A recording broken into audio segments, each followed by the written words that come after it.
Nice. Okay. So I'm going to just follow what I see here locally. Sorry about that. This is the first time I stream uh, outside of my home. I'm at my parents' home, so I'm dealing with a little stuff. Okay, but nice. The good thing is that you can see it. How have you guys been? It's been a while. Yeah, a lot of stuff going on in real life. Good stuff, thankfully, but I've kind of missed being here and showing you stuff. Hope you guys have been doing good too. So, um, today I was going to talk to you about TVPaint, and just a disclaimer before anything. This is of course not sponsored by TVPaint, and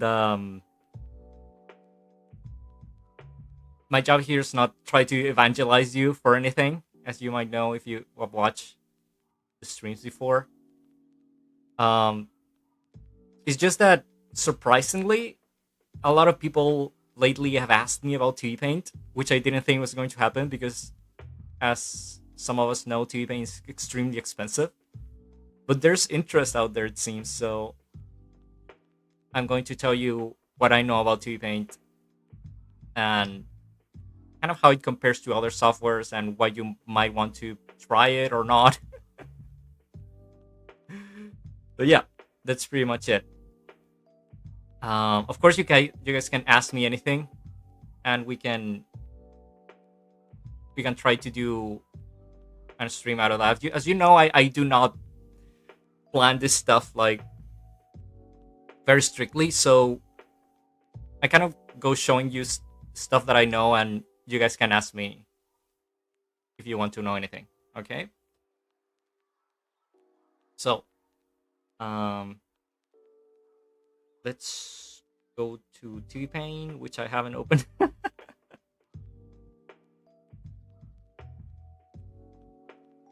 Something I was yesterday TVPaint updated. Not to the latest version. I don't have the latest version of TVPaint.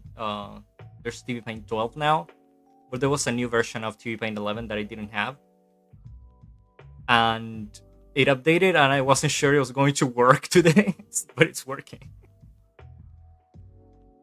So let me take you to TVPaint.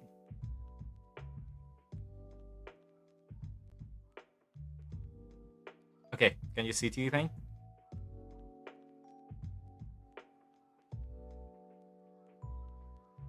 So yeah, you guys have seen um this screen a ton of times because I always work on TVPaint. But now I'm going to try to talk to you about more like the tools and the stuff that you always see me using and not always elaborate on. Okay. Okay.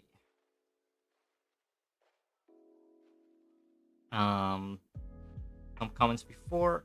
Can you show how you use alias lines for easier coloring? Yeah, I'm going to show you that. Okay. So, first of all, um, we have to understand why TPaint is a bit different to other softwares. I'm going to compare it mostly with CSP, Clip Studio Paint, which is the main software that's used to do layout and Genga in the anime industry, and why they decide to use that instead of TPaint or whatever. So, um, the main philosophy of TVPaint is a very very old software. It it came from the Amiga line of computers. I don't think any of you were alive at that time. I wasn't either. It was like in the 80s or 90s. Uh, Pre Windows uh, line of computers, and there was like a suite of video softwares at the time, and TVPaint was part of that. And the thing is, even the modern TVPaint use a lot of code from those old softwares, so you can still see a bit of that working on the new versions. Give me just a second.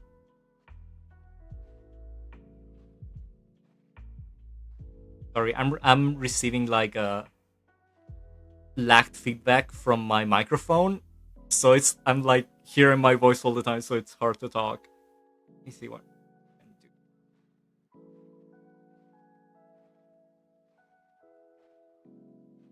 Okay.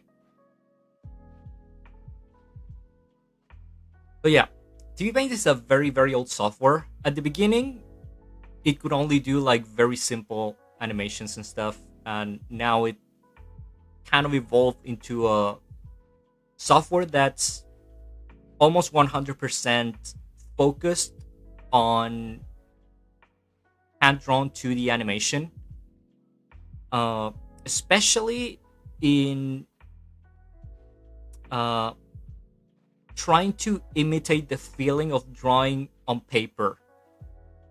So a lot of the animators that learn to animate on paper, like myself or some older animators, we really like TVPaint because it's just so simple to use, and it's very focused on like real time drawing experience. Like there's no lag or compression or stuff like that.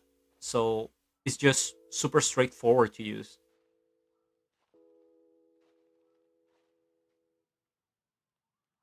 T-Pain. Yeah, one of the things that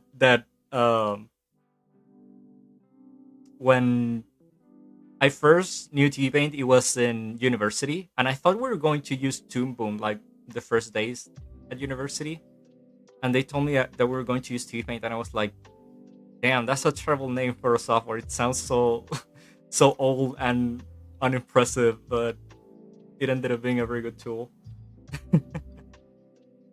Oh, you were alive in the 80s? That's great. I wasn't. Good for you. The 80s were cool. Now I feel old.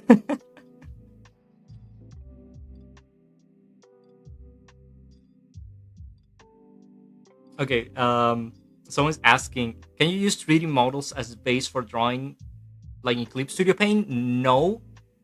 That's one of the things that come out of like this TV Paint philosophy that I told you, that is like drawing on paper. TV Paint, it has a lot of tools, but they try to make it tools that do not get in your way of just doing animation. For example, like a lot of stuff that you find on CSP. So no, we don't have 3D stuff on TV Paint. What you can do is do some 3D animation in another software and just import the video here, and it's super easy. So you can still use any kind of reference you want, just not natively from TV Paint. That's another thing that is kind of special from TV Paint compared to other stuff like Clip Studio. As I said, TV Paint is very old, and it has been evolving as a standalone tool for decades. Clip Studio Paint is very different. Clip Studio Paint used to be Comic Studio, which we knew as Manga Studio here in the West, and they began adding modules over modules over modules on top of those softwares, and it eventually became Clip Studio. But Clip Studio is mainly a tool for illustration and manga creation.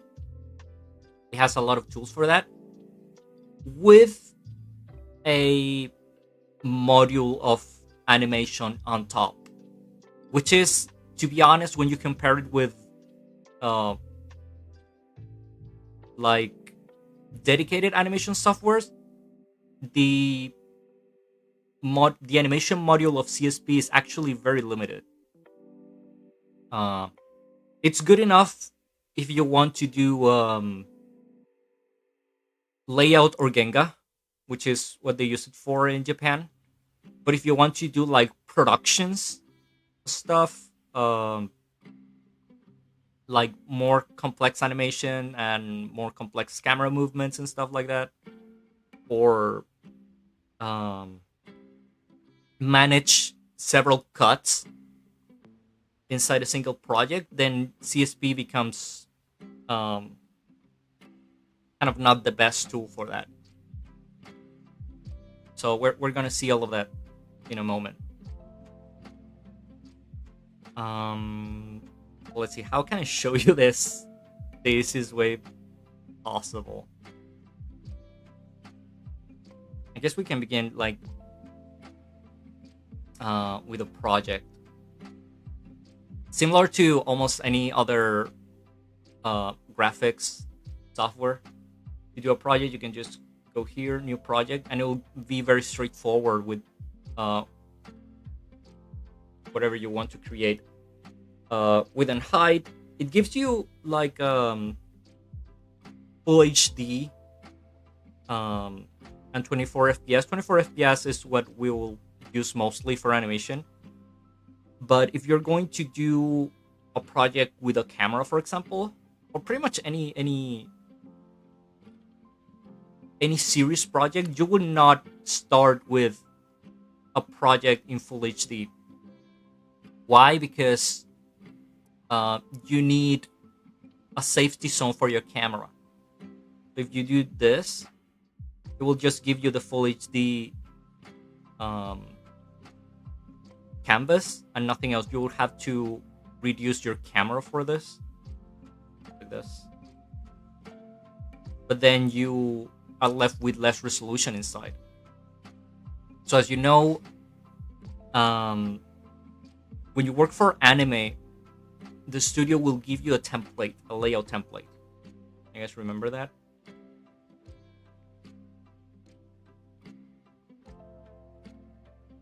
And instead of, well, you have to bring it here. Instead of trying to figure out the size or how to fit the layout template in here, you can just drag it in from your desktop or your folder or whatever, and it will recognize it immediately. And you want to generally bring it as a project here. And pay attention that this says 24 FPS, because sometimes it will give you a weird number, like, I don't know, 10 or something like that. There's a lot of options here. But 99% of the time, you'll want to use 24. And it will recognize the size and everything. You don't have to think about anything, really. And it's important, and you can use it. After this, you will just have to set your camera. This is one of the things that people that use TVPaint will like to be improved, but it will probably never will. It kind of improved in the latest version, but just a bit. So the camera of TVPaint is a bit primitive compared to other stuff. You can do, let's say, if you watch anime, you can do like 90% of the things that you see in anime, but if you need some more complex camera work, you would necessarily have to go to you probably want to go to After Effects for a better camera. But for example, here's my camera controls. You can just detach all of this stuff and put it wherever you want, but I mainly leave them here because it gets kind of messy. So your camera at the moment, you can see this green outline here. It's showing you your camera. To adjust your camera to what you need, you go to here in parameters. You will open this little panel, and here's the size of the camera. By default, the camera will be the size of the whole project, so the size of the layout template that they give you. But you want the camera to be full HD if that's what you're using, like here, full HD. So for that, you go here, width and height, and you have to make sure to turn this off, preserve proportions, because otherwise you will come here, type 1980, and it will change the the lower one. So you have to be careful with that. That's full HD. Make sure it's 24 FPS, and then it will give you the exact size of this, as you can adjust here.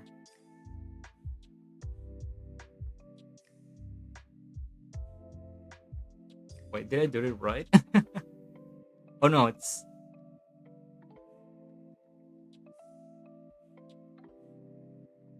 off. There it is. I don't know what I thought, like 1980, 18. Like this, you see? And something, something I know will happen if you don't know how to use this camera. If you click anywhere outside this center square here, it will create another layout, another camera keyframe like this, and people will say like, "What's happening? Like, why can't I do anything?" Like, and the thing is, if you want to just move your camera, the one that you have already established, you have to click right in the middle to move it. It's very annoying when you're just learning how to use it, but you eventually get used to it. Let me see what you guys are saying. Don't asking, does TVPaint allow importing CSP animation into TVPaint?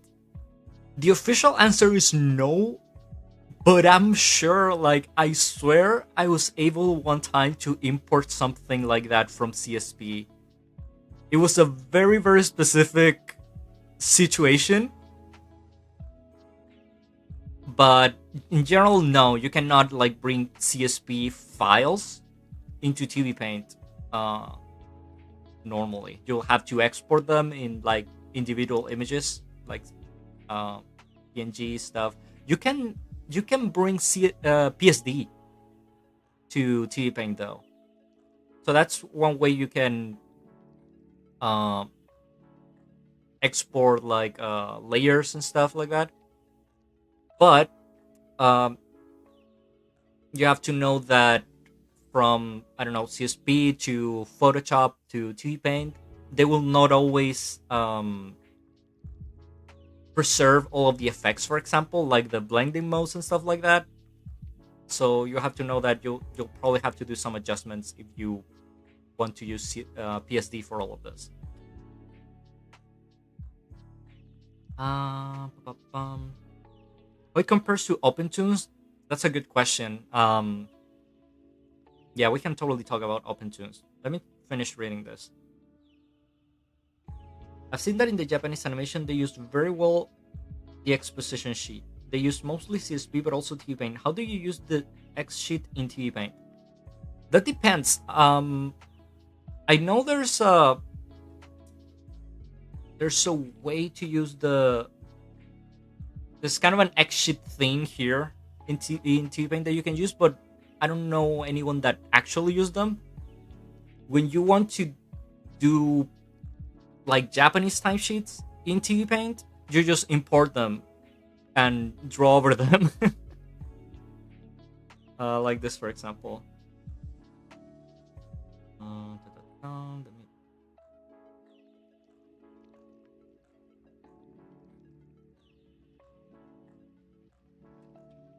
Timesheet. See, just drag that inside. Open as a project.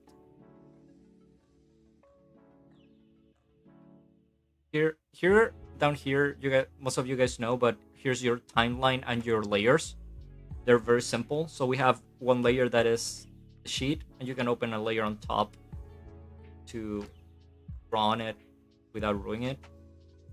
But yeah, this is what you do to fill your timesheets in TVPaint, that you just export them later as a PNG or something,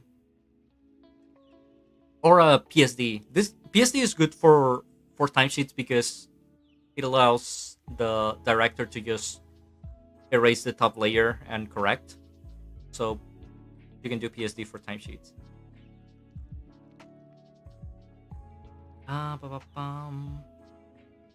Will the stream be saved in the channel? Yes. I might have to cut the first part where I'm just like confused trying to make the stream work. But yeah, it will be saved.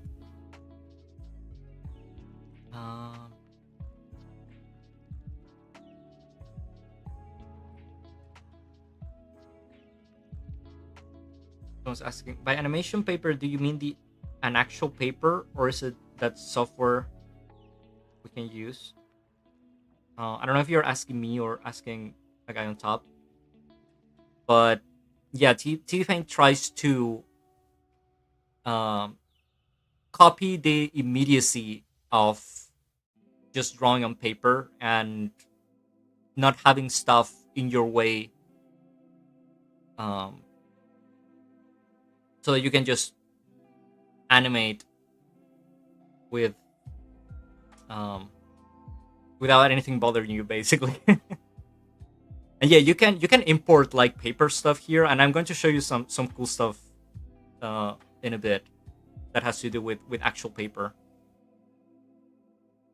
Someone's asking, so do I have to use TVPaint instead of CSP to do crazy shots like Welding Jank, Daniel Kirum or Vincent? Not necessarily.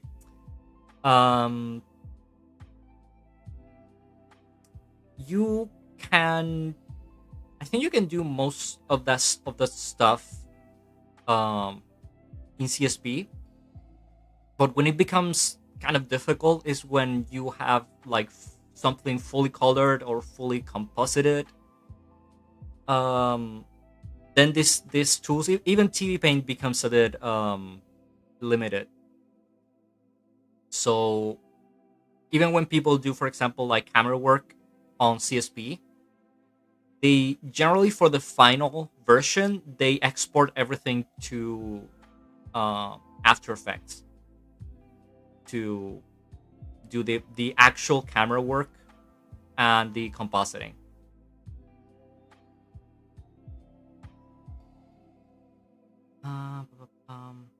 But yeah, remember, to work on anime, you don't have to have a very specific tool. You can use pretty much anything, as long as you can export the stuff how the studio wants them, like in JPEG, PNG, in the right format and size, and make sure that you can visualize what they're sending you or what you're doing. But yeah, you can use TVPaint, CSP, Toon Boom, OpenTunes. All of those work, but they have advantages and disadvantages.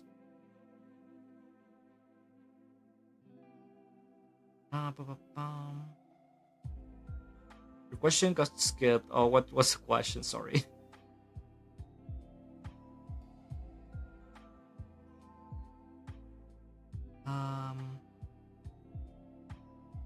Have you tried animation paper? I like it as it tries to be as simple as traditional animation. Is that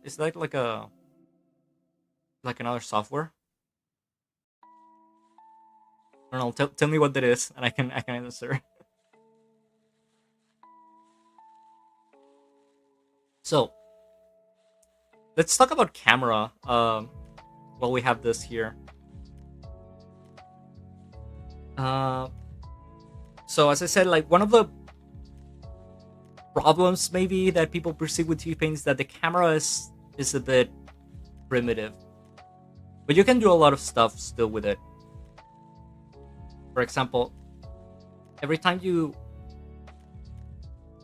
touch outside, you will create like a new keyframe for your camera. So if I do it like this, you'll see that it'll move as I travel through whatever I have in my timeline, right? If I don't have anything in my timeline, like for example, I just have one frame here, but I want my animation to end up here, the camera will not know what to do because there's like time set here, like at the beginning and an ending. There's nothing really in the timeline, so I have to extend this so that the camera can work on top of something. Just kind of a quirk, but sometimes when you're beginning, it's kind of confusing. So I can do that. I can come here in the middle and do a third like keyframe, and now we will do this. See? And I can do as many as I want.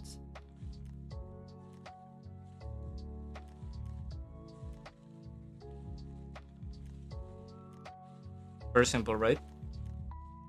So if I want to, for example, manipulate the velocity of the camera or the speed of the camera, I can come here in my camera panel. There's this curve here.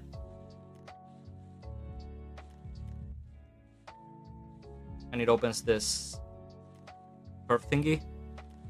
That's kind of very small. I generally make it bigger when I'm doing something, because it's just tiny, but it represents the same whether you have it tiny or longer. And here you can, for example, set where the camera begins to move. You see I gave it like a still section here. It'll begin to move in frame 11 and do nothing before that. Or I can tell it to go very fast and finish the animation by frame like 12 or something.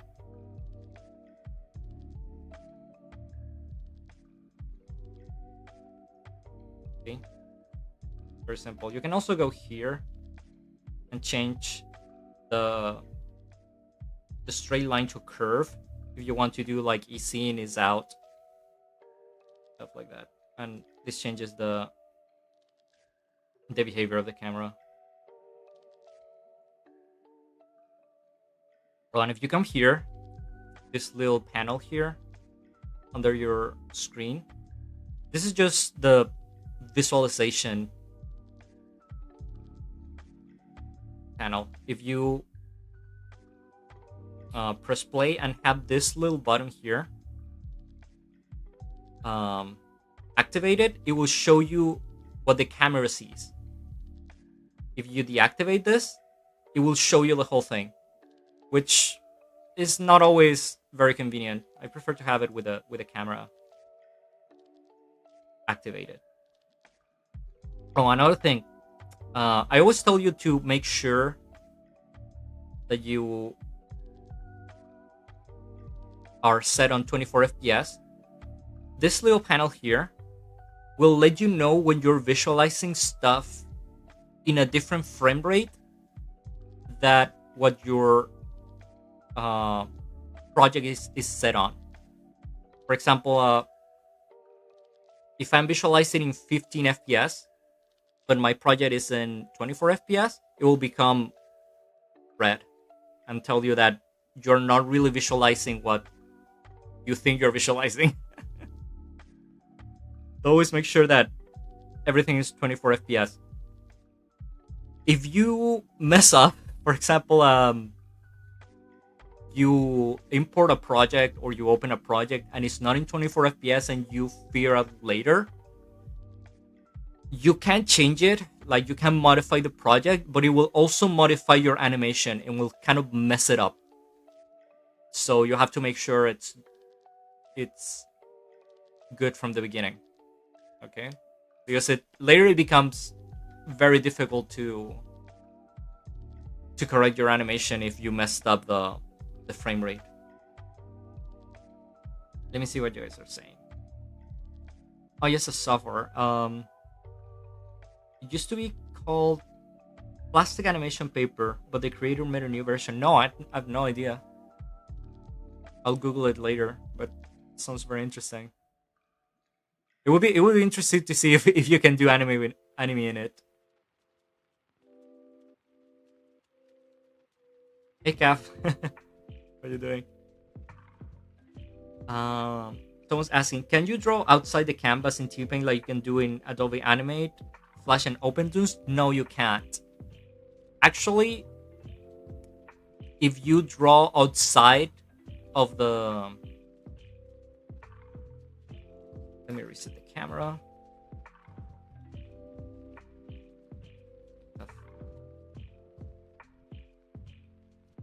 If you want to, if you messed up your camera, which might happen, you can come here, command, reset. And it will be like when you first configured it. Whoops. You see, every time you click outside, it will create a new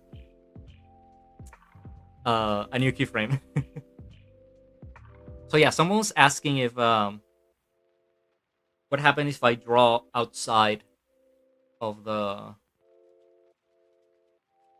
canvas, and TVPaint will not recognize it. You see here, I begin outside, but if I try to move it, there's nothing. And for example, if you want to draw something like this, and for some reason you move it out of the, you move part of it out of the canvas, and then try to recover it, it will be cut. So you have to be careful with that. I know, for example, in Toon Boom, you can just draw notes and stuff outside of the canvas, but not here.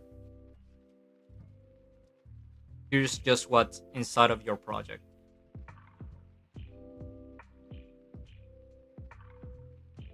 So I want to show you some last thing about the camera before we move to something else,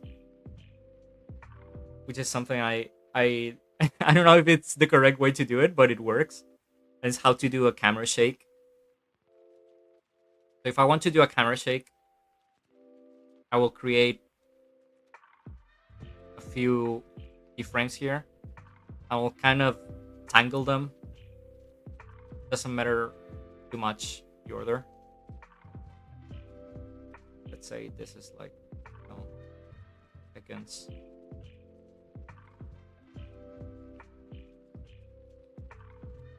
This. Then I'll come here to my curves and stuff, and I'll do this.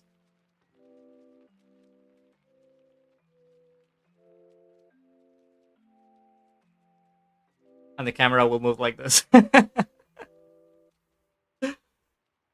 It's actually a very simple solution. The only problem is that if you don't like the result, or for example the timing of your cut changes, you have to move all of the keyframes here in your curves to adjust that. So yeah, I don't know if there's an easier way to do it, but this is the way I learned to do it out of desperation. And it works most of the time. You see? And if you want to make it like smaller, maybe you can bring all of these keyframes together, and the movement will be a bit more limited. So yeah, that's about the camera. One of the things that I really wish TVPaint had with its camera, and I think it's a big disadvantage, is the fact that you cannot parent stuff to the camera like you do in After Effects, for example. If I want the camera to always follow something, or having a drawing that's like pasted to the camera so that the camera moves and the object is always there, you cannot do that natively in TVPaint, sadly. So I would love if they did that one day. They made it possible. Yeah, so that's the camera. As I said, you can do like 90% of the stuff that you see in anime, but if you are doing like very high-end animation with uh, a bit more sophisticated camera work, you might want to just jump to After Effects with all your materials. Okay. Okay, someone's asking, hello, just out of curiosity, how much does TVPaint cost to buy? Okay. Um, yeah, that's something I should have answered at the beginning because it's one of the main reasons that people do not use TVPaint. TVPaint, I think, is the most expensive software to use or to buy or to the animation. Last time I saw it, which was like yesterday, TVPaint is 1,600 euros for the pro version. And you have to buy the pro version because the standard version is kind of useless. So yeah, that's the price of T-Paint. I think CSP is like 250 or something. I don't know. I bought CSP several years ago, but it's a small fraction of what T-Paint is. And the reason it is so expensive is that T-Paint is mainly directed towards studios or like independent creators. So if you're a studio and you have like 20 desktops, you can buy 20 T-Paint licenses, and that would be a very complete like software for a whole studio. But if you're just a guy working independently for studios, then it's a big investment. I bought this version of TVPaint, TVPaint 11, like 8 years ago. So you can survive a long time with one version of TVPaint. So it's kind of a one-time buy. And sadly, updating to the next version is also very expensive. It's probably like $1,000 or something to update this one to TVPaint 12. It's also very expensive. But for example, I could be using TVPaint 10, which is a very old version, and I would still be able to do pretty much everything. Because the changes from version to versions are very small. So yeah, if you really want to use TVPaint, you can just take the take the cost one time and then forget about it for like 10 years. So yeah, instead of maybe paying a subscription or something, maybe it's convenient from that perspective. So one of the reasons I use TVPaint, even though it is expensive and whatever, I said it before, because the main reason is because I learned to use TVPaint at university. So I spent several years using it at university, and I became very fast at working on TVPaint. So I wanted to keep using it. So when I left university and I lost my license and everything, I just said like, okay, I'm going to just buy it and keep using it instead of moving to another software that I wasn't used to it. And I do not regret it. I think it was a good investment. And as I said, like, I'm doing this stream because I was surprised at how many people have asked me about TVPaint, even though it's so expensive. So that's the reason why I never like took a deep dive into TVPaint for you guys. But now that there's interest, I'm doing it. Let's see what you guys are saying. Someone's asking, does TVPaint still need a dongle? I think not. My university had the dongle thingy and everyone hated it, and I think they stopped using it. Yeah, I think you don't need the dongle anymore. Ba-ba-bum.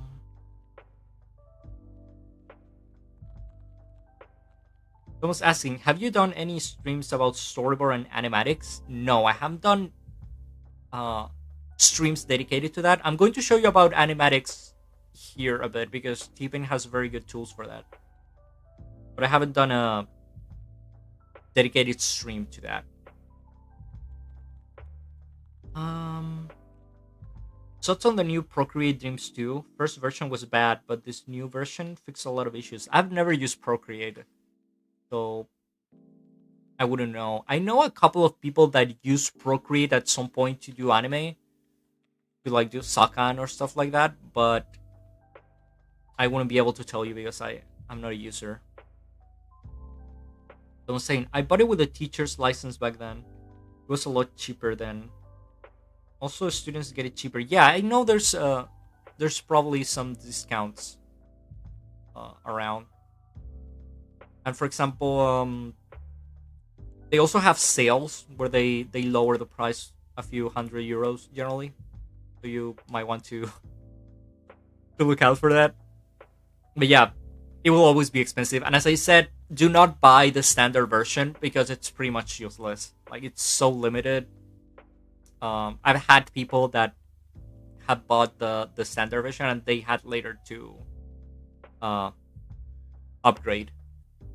But yeah, go for the pro version. Sorry.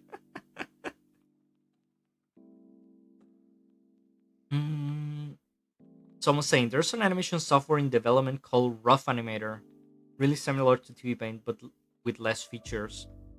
I haven't heard of it. Sounds interesting. I wonder which are the features it doesn't have though, because TVPaint has a lot um of tools, but are like the minimal tools that you um need. So I wonder what they took out.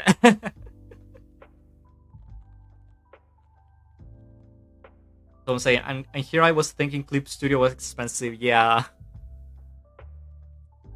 Yeah, no, TVPaint is a case. Sorry, it's very expensive. But definitely TVPaint is better for 2D animation. Not know much about Toon Boom, but it's a good but heavier choice too. So the thing is, all of these softwares have different focuses generally. As I said, TVPaint is for like traditional hand-drawn 2D animation and kind of the feeling of paper and kind of leveraging the ability of the artist rather than the software doing stuff for you. Toon Boom is different. You can do some of the same stuff. I know people that use it for anime too. But the strength of Toon Boom is in like very industrial levels of animation. Um and animations that, for example, reuse a lot of assets. Like, I don't know, for example, The Simpsons or Family Guy. Like, those kinds of animations benefit a lot from Toon Boom because Toon Boom tries to help you to reuse stuff all the time. I've worked in a couple of productions that use Toon Boom when they should have been using something else.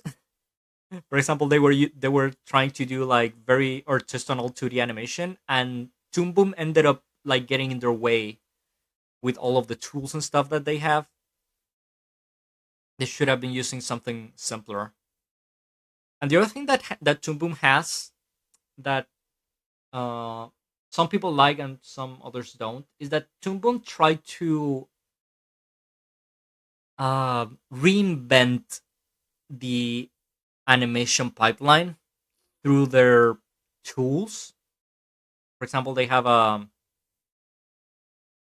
tool for animatic and storyboard, and then you go through like a compiler to transform that into layouts and stuff like that. So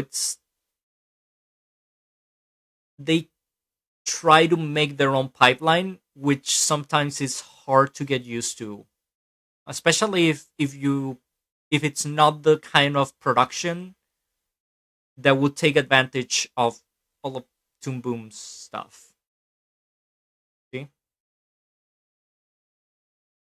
Toon Boom is a nightmare for me. Yeah, as I said, like I used Toon Boom for some time, uh, and I learned to use it, but I never liked it. Again, if the production was the kind of production that needs Toon Boom, I would probably loved it more. But for the kind of work I do, I don't really like Toon Boom too much. Um, Someone's saying TVPaint 12 was on sale for a week around Black Friday, 25% off. Wow, that's a big discount. Still, I don't feel I need to upgrade to the new version. And some people have told me that version 12 is a bit unstable. Um, the TVPaint team generally works very like fast fixing stuff, but the newest versions sometimes are a bit risky if you're afraid of like software instability. And that's one of the things that TVPaint is very good at generally, is that it is a very very stable software. Um, you would know if you're working on like heavy stuff or you have your software like on for several hours. Some softwares crash and destroy your files and corrupt your backups and stuff like that, and that stuff almost never happens with TVPaint, especially with this version. Like um, TVPaint 11 is super super stable compared to like CSP or other stuff. So that's one of the things I like. Um, Yep. So I've been a bit afraid of going to 12, and I don't want to spend all the money yet. I think I can still use TVPaint 11 for several years without like any real problem. Um, Someone's saying I believe you need the EX version of CSP if you're going to do animation. Pro is the limit. Yeah, I know. Similar to what happens here with TV Paint Standard and TV Paint Pro, there are some versions of CSP that are useless for animation. They have like limited time, like timeline and stuff. Kind of sucks. Someone's asking. I heard that the Android version of TV Paint is free. Is that true? Yes, but the Android version of TV Paint sucks. So I wouldn't recommend anyone to use it. Okay, maybe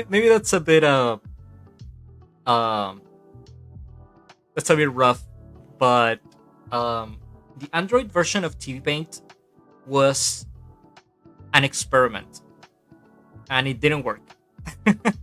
I downloaded it when it came out many years ago and it was a disaster. It didn't work on almost any device. So it's pretty much unusable. So do not count on it for anything.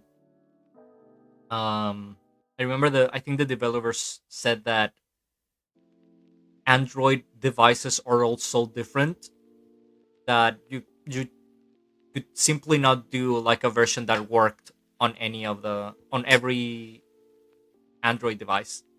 So it was a complete failure. So that's why they don't promote it, or they don't have it like in any official way.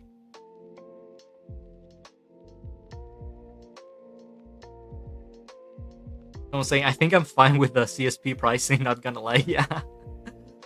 Um, I've always thought that if the TVPaint people wanted to make even more money, they could make it cheaper and people will love it because it's just so much better than CSP for animation. But I'm pretty sure they have their own business plans that do not like um, agree with me. So yeah, I'm pretty sure they make more than enough money the way they are. So I don't think TV is going cheaper anytime soon. It would make me happy though, because as I said, I think T Paint is so much better. Someone's saying remove most of the VFX stat panel and a bit of French of tool brush, and you got rough animation. Oh, I see. Android and PC. The timeline animation layer and importing and exporting. Also prices like $15. Oh, that's good. That's good. Um, Even though I think the VFX stats is very useful in T-Paint, so I wouldn't change it. Even though it has some stuff that we're going to talk about in a minute.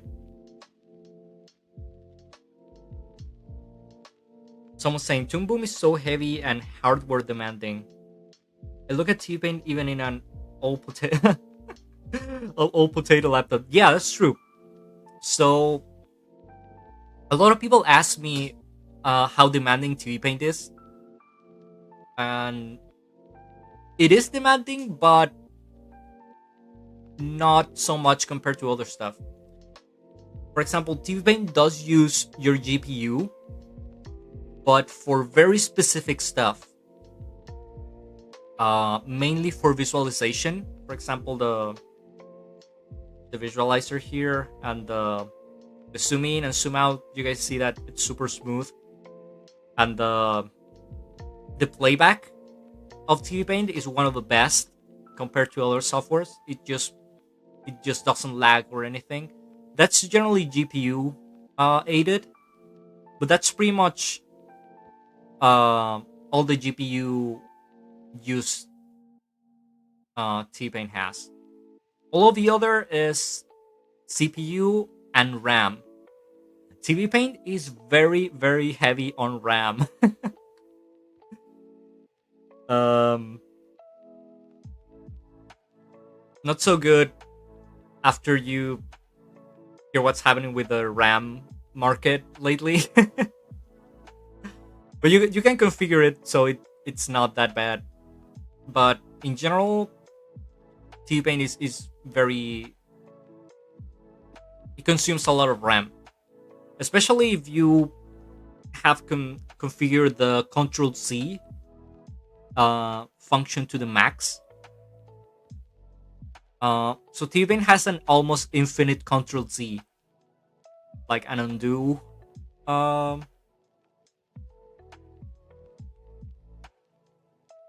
An undo tool.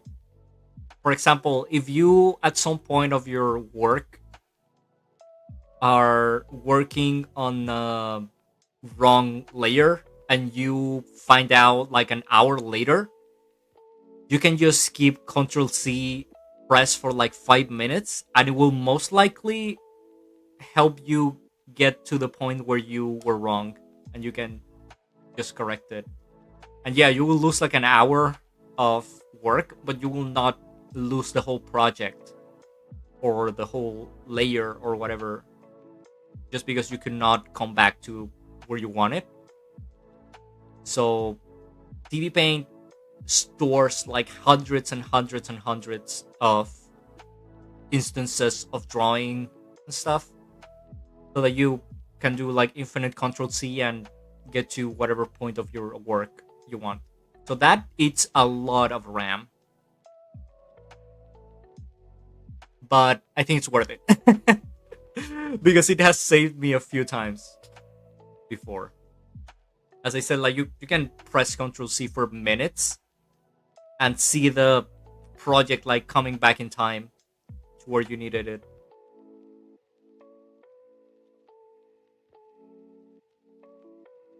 Let's see.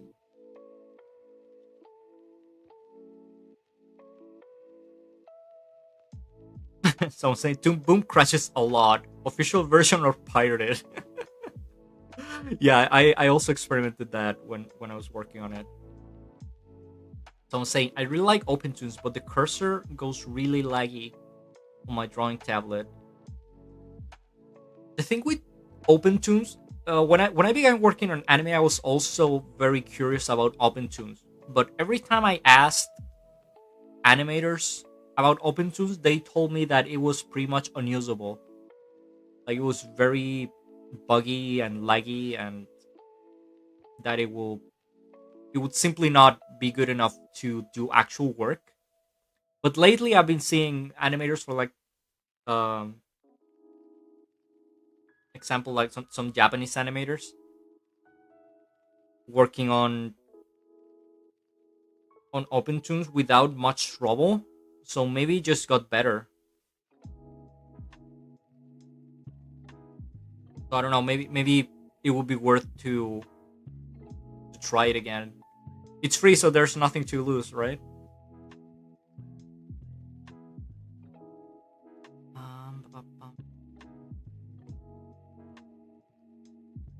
Someone's saying, dang, I'm still using CSP 1.0. Subscription is simply unjustifiable for me. I wonder how different it is, like the old CSP to the new versions. I was using a fairly um modern version. All right, one of the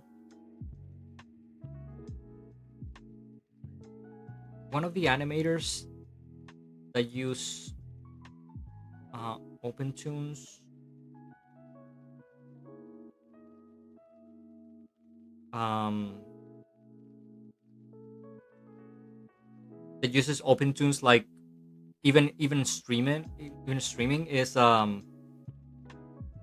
Masaki Wani-san. Um,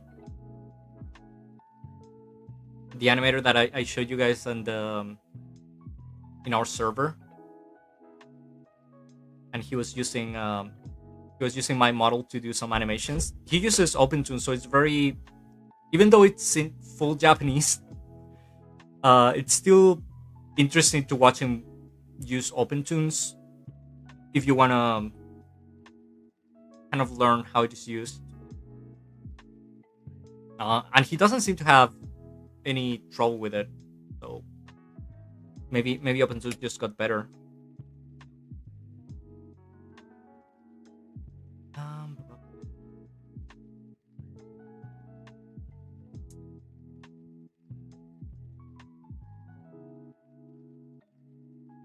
Someone's saying there isn't a bug on TVPaint when you are using the transform tool and suddenly switch to brush, it crashes and closes. That was a thing in TVPaint 10. Um, the previous version, the one I used to use when I was in university, that one had that kind of bugs, and it will make everything crash. The other thing that made TVPaint crash a lot was moving stuff in your light table, but now it works flawlessly, so you don't really have to worry about that.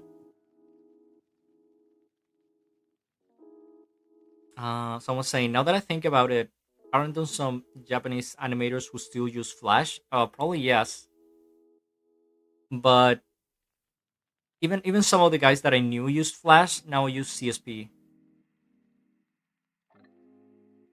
Another comment: which studio releases a lot of free scripts for TV Paint? Also, there's a small but good script community that adds really nice and useful actions and shortcuts. Yeah, I know. I also used to have some with studio stuff here, but I never used them. So. But yeah, I know there's there's a tiny community that makes like very cool TV Paint plugins. Um, and it's not. I think programming for TVPaint is not that difficult either. Sometimes I've messed up some of these tools, um, some of this stuff here in this colorful panel here.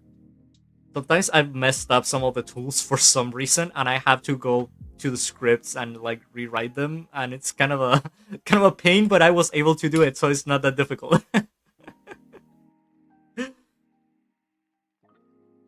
Okay, um,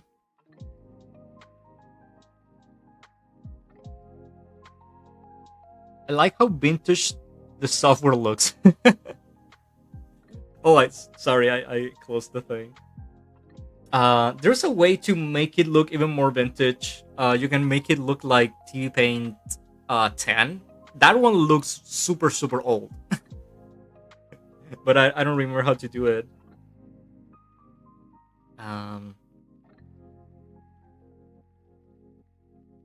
Step 1, buy TVPaint for 1,600 euros. Step 2, buy RAM for 800. Do layout cut for 3,000 yen. Yeah, I know you have to do a decent amount of work to justify buying TVPaint. And to be honest, one of the reasons why I still use TVPaint and why I would still like buy it today is because I not only do layouts or Genga, but I do like whole productions. So I can do my storyboard, my animatic, my part of my sound design. I can animate, I can paint, I can do compositing and some rough editing in TVPaint. So TVPaint can do pretty much everything, but with some limitations. Oh yeah, and I was going to tell you this too. This is going to be kind of a two-part. Today I wanted to show you some tools of TVPaint and kind of talk about like the software philosophy and stuff and compare it a bit to the other softwares. But I also want to show you some TVPaint projects so that I can actually show you all of these tools applied to actual stuff.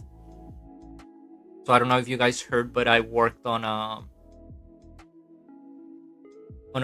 project for Face Connect a couple of months ago for the new B2 Regen, and I got permission to show you the TVPaint file for that, which is very interesting because pretty much everything is in there. So I will be able to show you the cells and the effects and the compositing and everything on TVPaint. So I think that will be very interesting.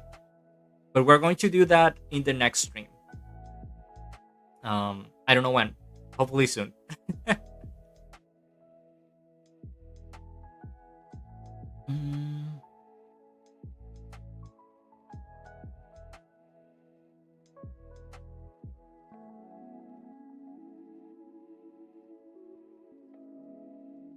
Someone saying, dude, I could never understand the workflow for TVPaint coming from CSP. Not only that, but the brushes and tool panels are so confusing. I kind of feel the same going from TVPaint to CSP. CSP has too many stuff for me.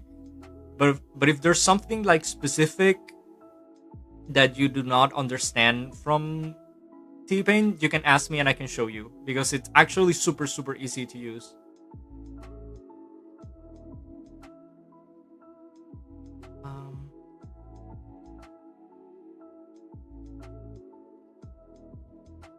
Someone's asking, how is it to work for studios like WIT through TVPaint? I like the Sakugan layout scenes from anime, but I never getting to apply for work on it. So okay, if you're working as a freelance for like WIT or whatever studio that uses TVPaint internally, they will not make you use TVPaint. You can use whatever you want. Sometimes you will see like in the folders they send you some TVPaint stuff. But other than that, they will just send you like image files so you can process them in whatever software you want. So you don't have to worry about like having TVPaint or whatever for any of the studios. I know Wit uses TVPaint. I think Science Sorrow also uses it. I've seen some Trigger people using it too, and I'm sure there's a lot more. But overall, CSP is still very dominant, like a lot more than TVPaint in the anime industry.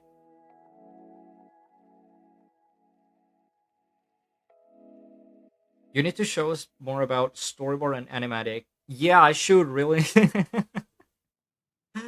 I should show you more about that. Actually, I can show you some stuff here. Give me a sec. I won't show you storyboard, but I will show you that TVPaint can be useful for that. Let me open a new project. Stuff.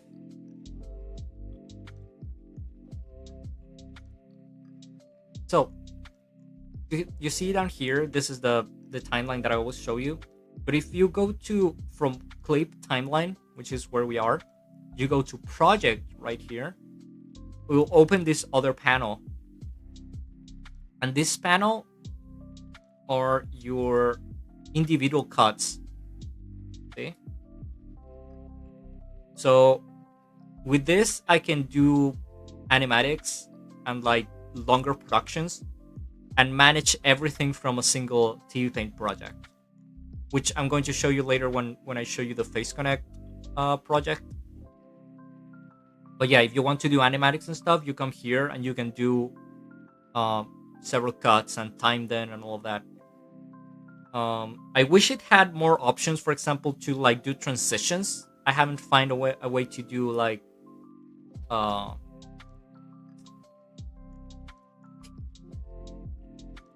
transition like softly from one cup to the other. How do you call that? Oh my god, I forgot the word. But yeah, like you can easily jump from one cut to the other, but doing transitions between them is not that easy. You can still do it, but you have to kind of cheat. Cross dissolve. Yeah, you cannot like do cross dissolves and stuff between this like natively from here. You have to do it from inside each cut. And I did that a few times in the other projects, so I'm going to show you. The reason I'm not going to show you today is because it is a very, very big project and it takes a long time to open. Now I think I should have done like 3 projects out of that instead of just one, but it's still interesting that you can still fit all of that inside a single project. That would be fun to watch.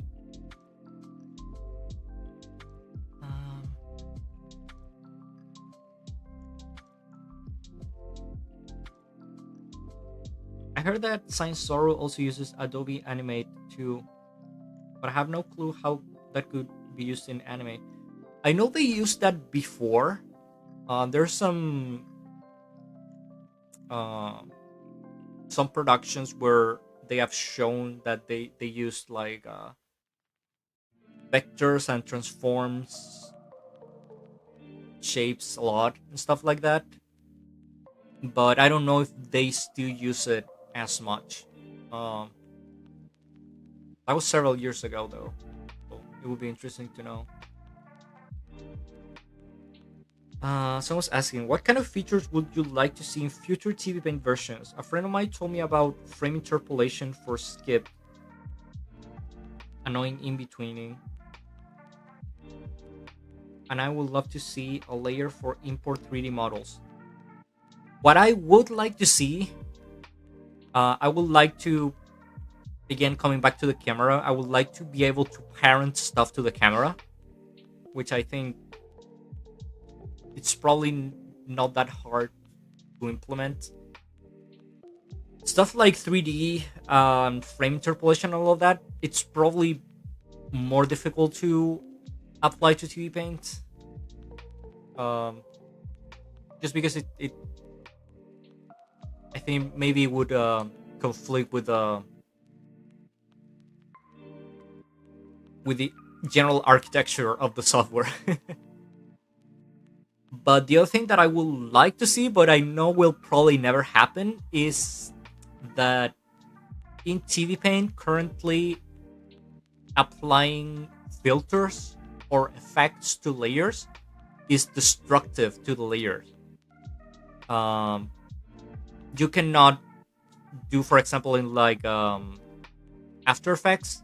In After Effects, you can apply an effect to a layer and turn it on and off without destroying the layer. You cannot do that in TVPaint. Actually, I should show you now. It's a very, very good topic.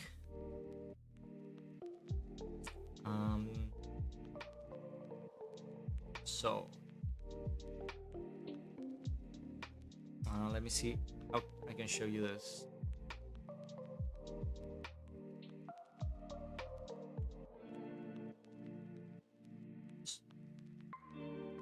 I'm going to order this first. Do a black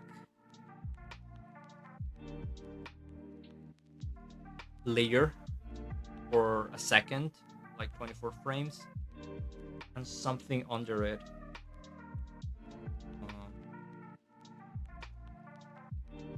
Just whatever.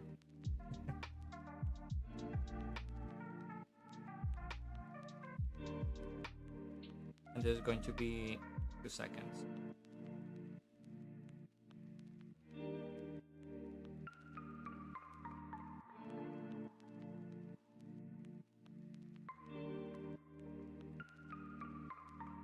So this is what we have. We have a black layer, and under it we have something. For example, if I want this black layer to dissolve instead of just disappearing in one frame, I can go here to effects, keying, alpha control, and it will open the effects stack. This is the way that you manage effects here with this panel. And then I'm going to go to gain, this one that says 100%, and I'm going to do a keyframe here in the middle of the 24 frames. You see, disappear here.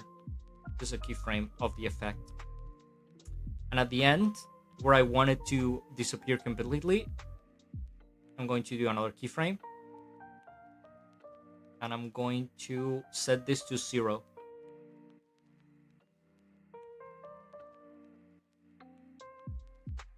And you can see that the black dissolves, right?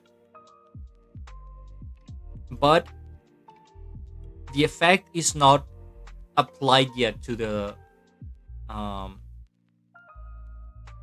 layer. This is a pre-visualization. You see that it says preview here. If I turn this off, then you can see that it's not applied. To apply this, you have to select the frames. Let me move this. Here. You have to select the frames that are going to be affected by the effect, and apply effect stacks here. Right here. You press this, and the effect kind of gets baked into the layer. You see? Now this is not a preview, but you cannot turn this off. If you want to redo this in a different timing, for example, you have to get rid of all of this and do it again. You see? For example, the keyframes are still here, 100 and 0. Let's say I just wanted to go to 20%. Whoops.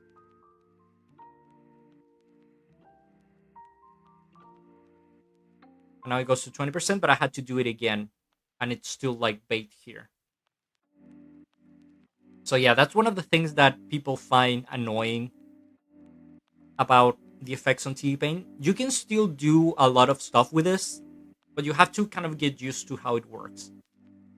And for example, if you have a very delicate layer that you don't want to lose or mess up, you can duplicate it, hide the original, apply the effect to the duplicate, and see if it works. And if you mess it up, you always have the backup that it's hidden, right?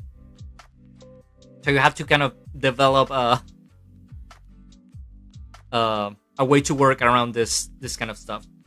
But this kind of logic, I'm pretty sure it's never going to change, but it's because it's very linked to how TVPaint works. So I'm pretty sure that's not going to be an update that we're going to see anytime soon.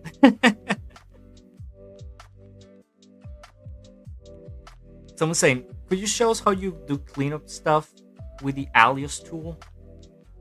Where to find them and soften?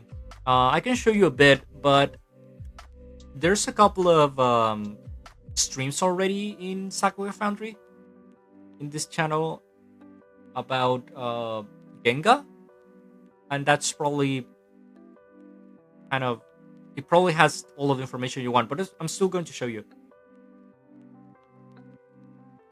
Someone's saying, also I would love to modify the canvas size for certain scenes of the same project without affecting the whole project. Yeah, that's one thing that I would really like to. I'm going to show you for the people that don't know that. So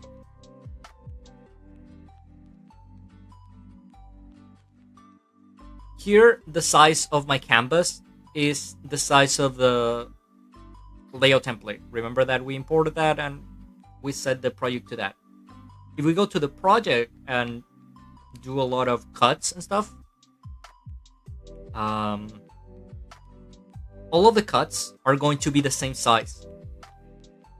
So if, for example, I need a very long canvas for the camera to travel through it and do like a very long pan or something, I can't really do it here, because if I try to modify the size of my canvas with the tool that's for this one is for modifying the size of the canvas. If I try to make this specific cut bigger, is going to apply the changes to the whole project, which sucks. Because to do a different kind of cut, I have to have a separate project open for that, and that kind of sucks. I wish they allowed to have a project with different sizes of cuts. So yeah, that would be a very, very good update for TVPaint.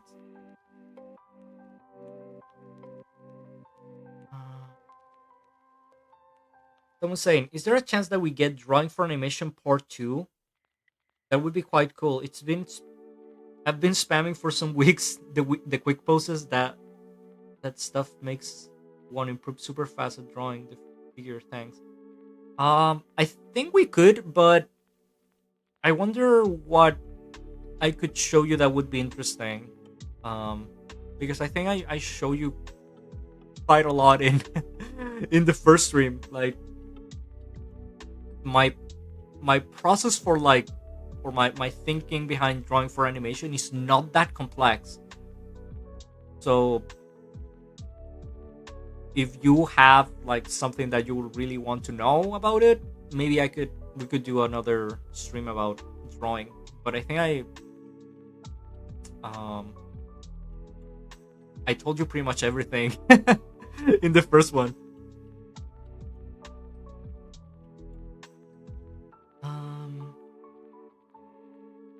Someone's saying, also for anime mouth animation, I tested a frame repeat option on the animation layer, exported on JSON to After Effects, and broke it.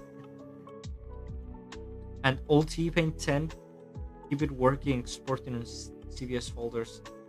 Yeah, I don't really know how that would work. I've never.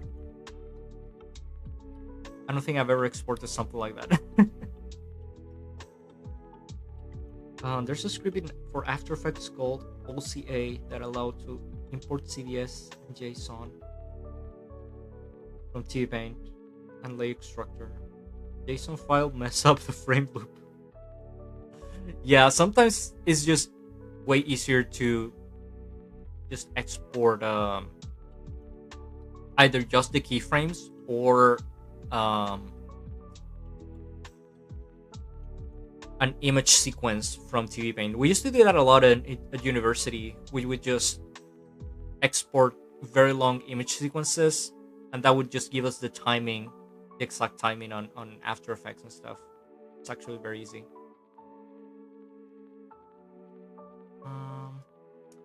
So what was I supposed to show you now? Sorry, I forgot. I talked to you about effects, how they get like baked to the layers, which sucks.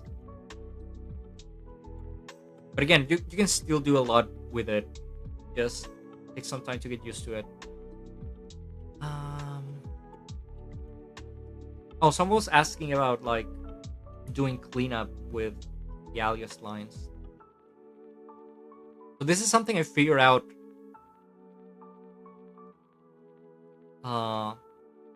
not so long ago. You see these lines are alias, right?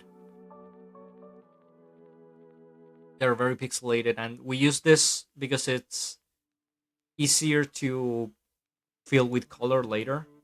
For example, let's turn this black. We do a layer underneath.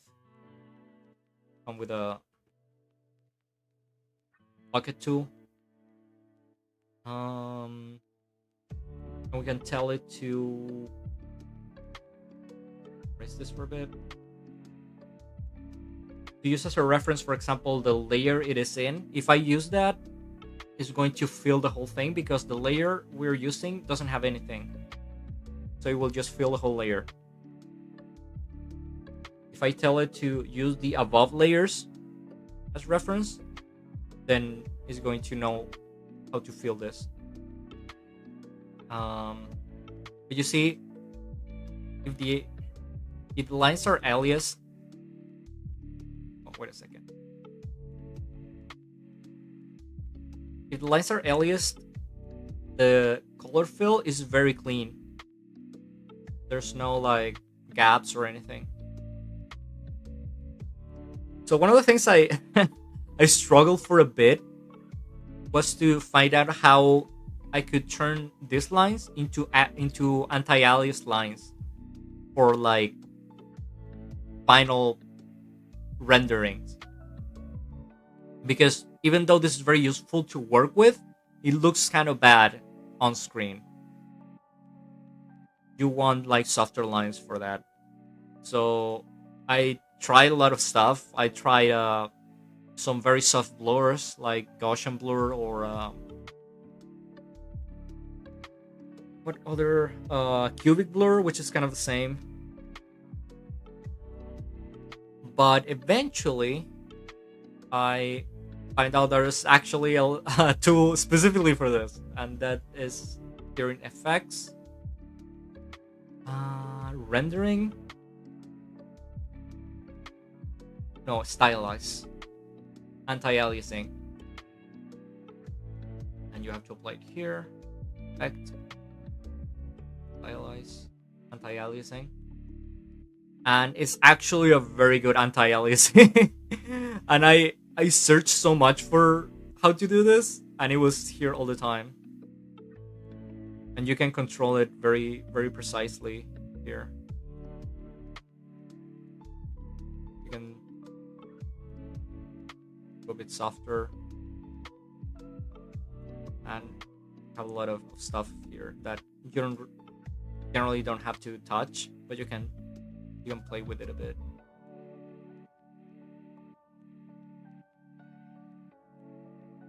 But yeah, the tool was there all the time. And it's actually very good. Like, it's like comparable to the ones you use in After Effects, like the OLM plugins and stuff. This one is just as good, so here it is.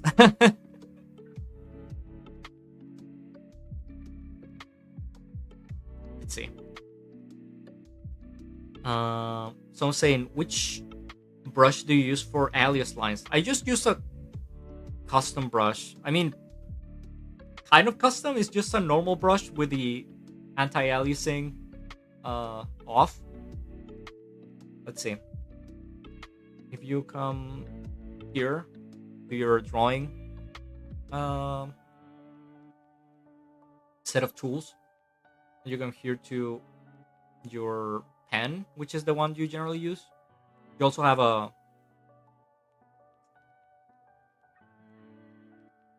kind of a pencil looking thing.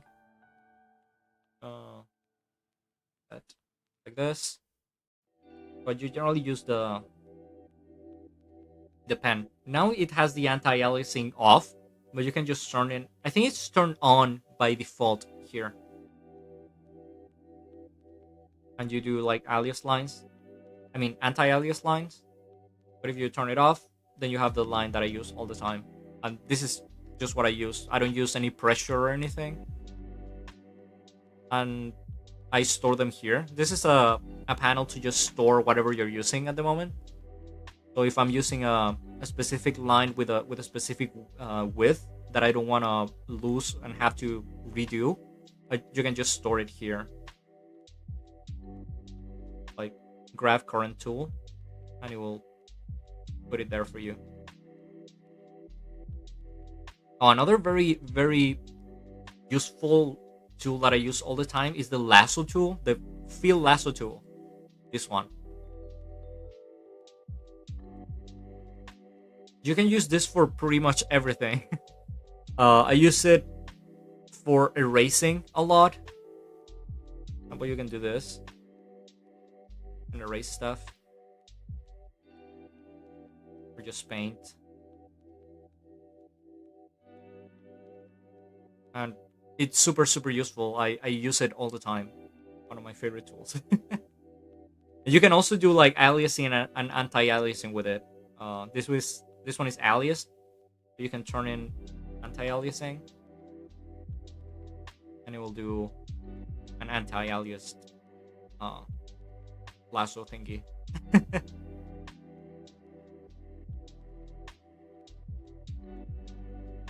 Brooks is asking, Beast, how's your book collection? Any new editions? No new editions.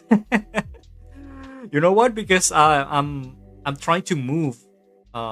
As I said, like I'm actually not at my home. I'm at my parents' home, and I'll be here for quite a bit. So I cannot keep adding books to my collection, otherwise I won't be able to move because they just weigh so much. So yeah, I'm really controlling myself, especially when I go to like conventions and stuff. And I was like, I cannot keep buying stuff. But eventually, when I get a more stable home situation, then I'll be able to add more stuff to my collection. I've only added like novels and stuff, like stuff you can just carry everywhere, but not like anime books or stuff. Someone's saying there's a small amount of YouTubers and channels that explain TVPaint or make live content about it and answer community questions. So I'm glad to witness this stream. Yeah, that's one of the reasons too why I wanted to do this is because I've seen people like talk about TVPaint. For example, Aaron Blaze has some very cool TVPaint content, but none, almost none of them are about like anime. So I wanted to kind of focus a bit on that. Um, and if I'm not talking enough about anime here, you have to remind me. But again, in the next stream, I'm going to show you that project that I made. That's going to be like very uh, anime focused, because not only it has like the layout and animation stuff, it has um it also has like color and compositing and stuff. So that will be very interesting. So what else can I show you?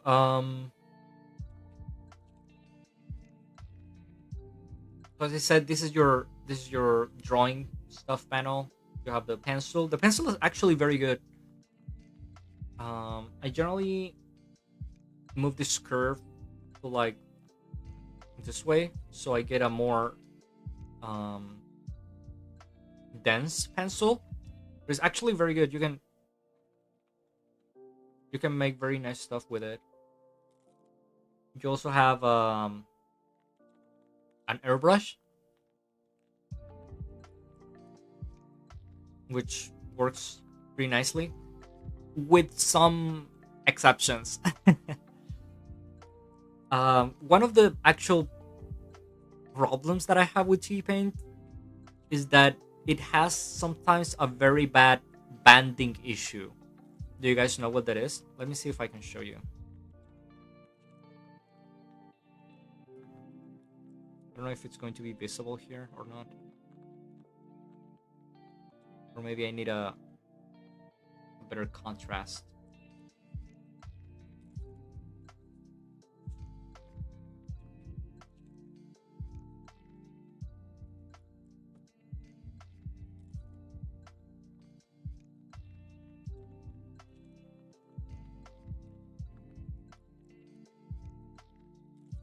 Under the leaf.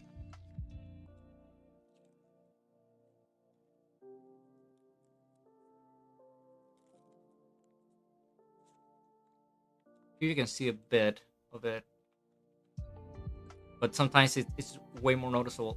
You see the lines here? Basically, the gradient is composed of several different lines of different um, colors to kind of simulate a gradient, right? So sometimes TVPaint has very big issues with this, and they're very, very noticeable, which kind of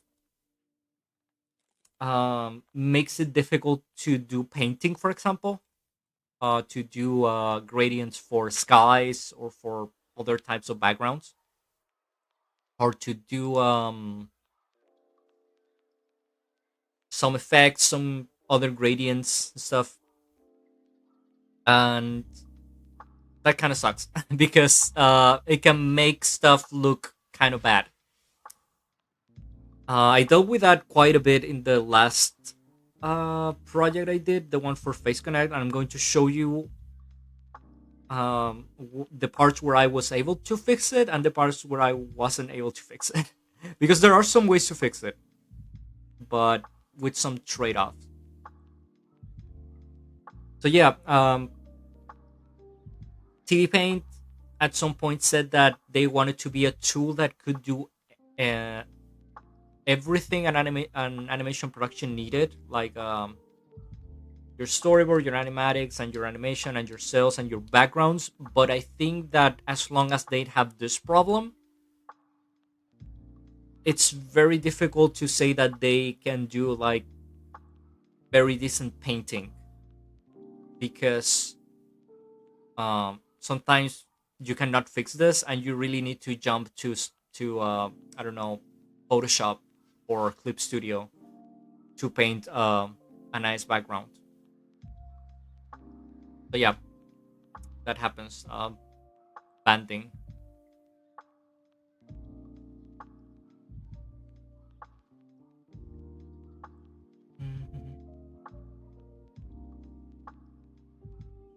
Someone's saying, is it normal to add a timer to an animatic? And is it possible in TVPaint? Yeah, your animatic generally should have a timer, and your offline too, but I don't know if you can do it in TVPaint. I don't think so. I generally do it in Premiere. Yeah, I just export the animatic and do all the timers on Premiere. It doesn't take any time at all, so it's not that terrible.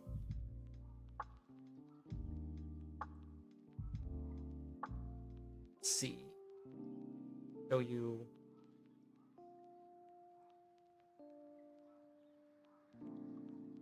other panels. We have colored like just any other graphic software. You can change it, I think, to other other types of. Oops. Oh, I got rid of it. Oh, here it is.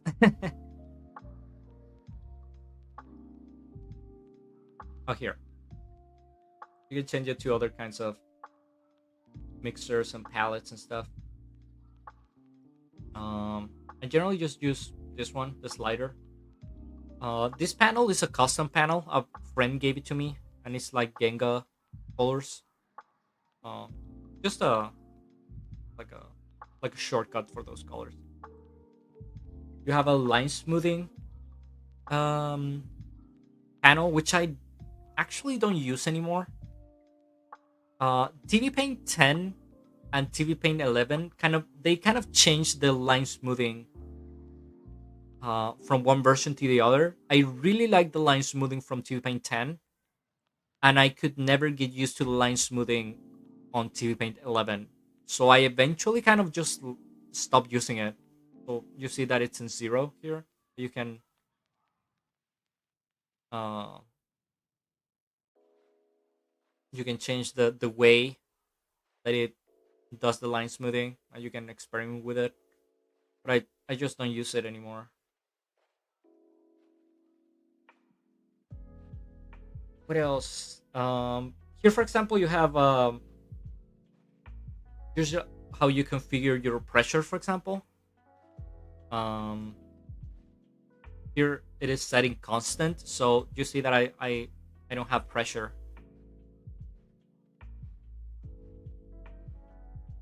And it's on a size is just two pixels. It's not really 2 pixels, it's like size 2. You have to be careful because for example, when you change from you have some people working on TVPaint and some people working on CSP, for example, and you tell them that the size is 2 pixels when you want to kind of use the same size in both softwares, is never the same. So I just say it's size 2, but is it really like 2 pixels or 3 pixels? Probably not. But my point is you can change this here. It used to be in constant, but you can change it to pressure, and now you have pressure for it.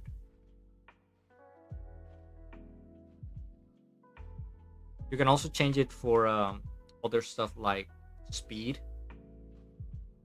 and it gives you like other effects. But I never really use this, so maybe for some people would be useful. And also power. Power is like how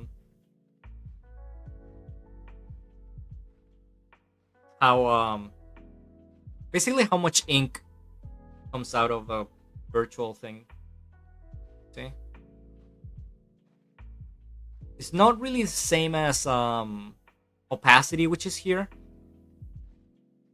but the easiest way to explain it is the amount of ink that comes out of it. Yeah, so these are very very configurable.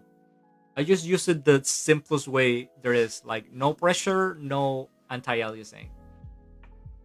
Because it's just easier on my wrist, really.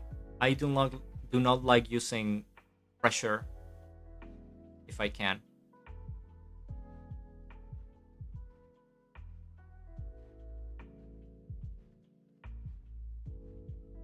Someone's saying, in the end, TVPaint is a tool for animation and makes workflow easier.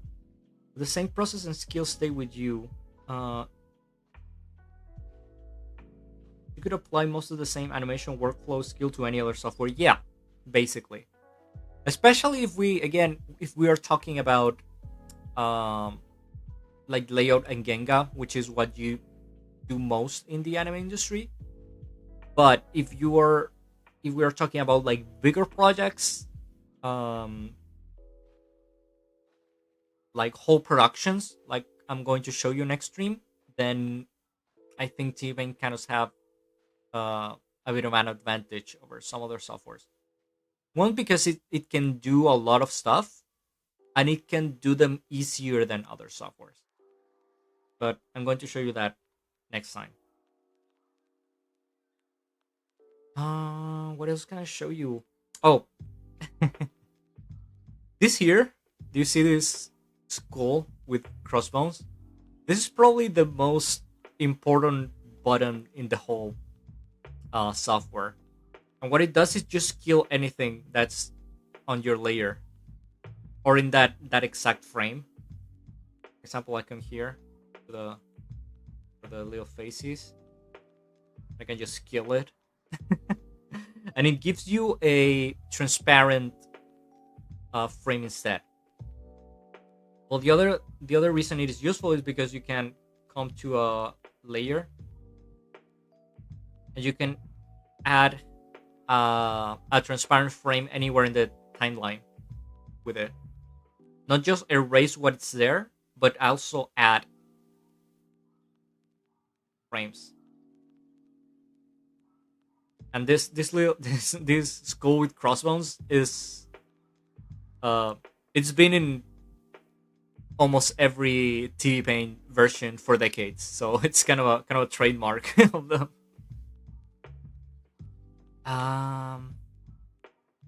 What else? The transform tool. This is one that sometimes causes some trouble for some people, but you just have to learn how to use it.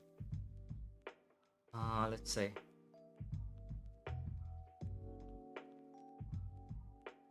Here and all this. Do whatever.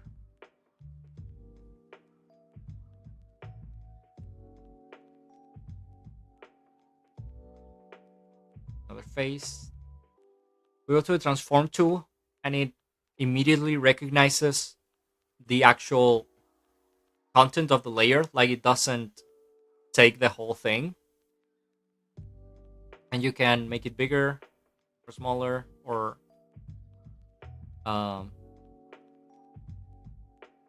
turn it around. One of the problems that some people find is that when you're using alias lines like this, like the pixelated lines, and you turn this stuff around, the software basically has to recalculate the position of all of your pixels. You see here, it is pixelated, but it's still kind of smooth. But if you turn this around, then it becomes very uneven. See, this wasn't present in the original. So you have to be careful with that if you're working with alias stuff. Some other thing that could happen is that you have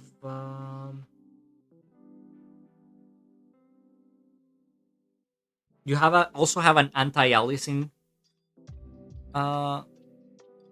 option here. Now it's in none. That's why even though it recalculated the position of all of the pixels, it didn't soften anything.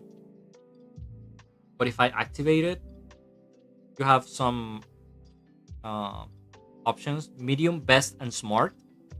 If you move it to best, for example, and you transform this, you see the final result is actually softened, so you don't have alias lines anymore. But the thing is, because we moved it before and it did the whole like recalculating process, even though it softened my line, it's still kind of messed up. So you have to be careful at what point you do the anti-aliasing process so that your drawing doesn't get messed up, because later it can be hard to fix it. Another thing that's cool, but you have to be careful too, is that you can apply this transformation in a single layer, for example, but you can also apply it in a group or in all the layers or in selected layers. And what I tend to do, for example, is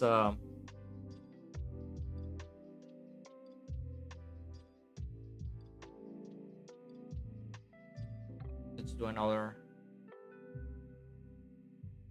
drawing, but another color.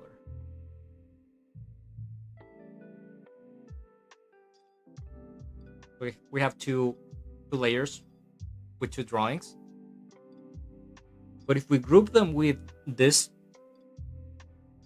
you can change the color of the layer, and that means that you are putting them in a group. All of the layers that have the same color are in the same group. So if you go to the transform tool and you select that the transformation is applied in the current group, you will find all of the layers that are the same color, and we'll apply the change to all of those layers. So if I move this here, even though just one of the drawings are moving, when I apply it, it moved both of them. Okay. And the problem is that you sometimes forget to check where this is set, and you transform something. You want to transform just one layer on your project, and then you press enter and it transforms the whole project. And it messes everything up.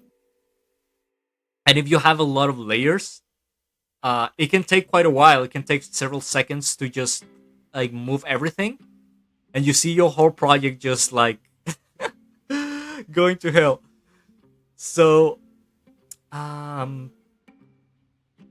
so yeah, you have to be careful with that, and you can just Control Z and you will recover it, but it can get a bit messy if you don't check where your transformation is being applied.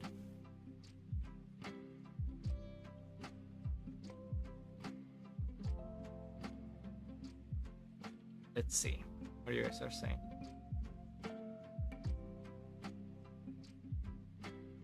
There's any software good to do the entire thing from storyboard to animatic to final animation? I tried CSP, but the camera tools are so slow and I was looking for alternative.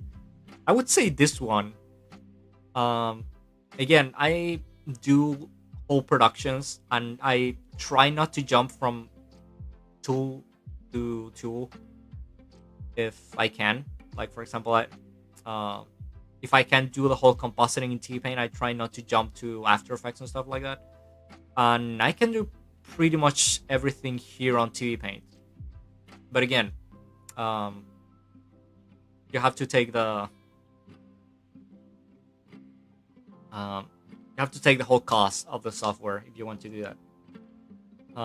But if you consider that for, I don't know, Adobe stuff, you have to pay a subscription now and stuff like that.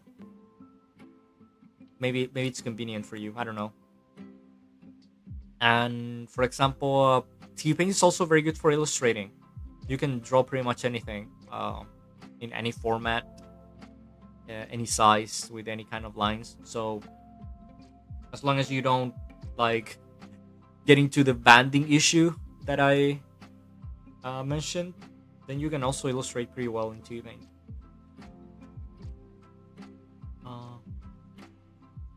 TVPaint has the best brush effect I know compared to other software. AlphaDiff allow to control the opacity and is amazing for illustration rendering, not overlap the opacity. Yeah, TVPaint in general has very good brush control. I only wish that TVPaint had better like default tools, because you have all of this stuff here, and to be honest, only a few of them are actually useful. Some of the others are they're kind of cheap and not really that useful. So I wish it had some better quality brushes uh, by defect. You can still get them, or you can make them if you want, but that's a pain. So I wish they were they were here by default. Question: do you have to work with the alias stuff in anime? Not really. Oh, sorry, I minimized the thing. Not really. For layout and Genga, you can use anti-alias if you want. It's just my personal preference. Now later, if you're doing like uh, cleanup and coloring and stuff, then you have to use alias lines. But that's outside of the anime industry because they don't outsource that to freelancers. You mentioned you just learned about the alias stuff a short while ago. Not really. I learned about the anti-aliasing filter of TVPaint just a short while ago. But I've known about the alias stuff for a long time. Someone say I switched it from I switched from After Effects to Blender 3D for economic reasons and stuff. It's rough. I can do most of the things that I did on After Effects using the compositor. But the anti-aliasing is awful. Okay, that's interesting because I've heard a lot of people say that they can do a lot of compositing in Blender, but I guess I guess it still has its issues, right? Uh, so I'm saying I really miss the OLM anti-aliasing. Yeah,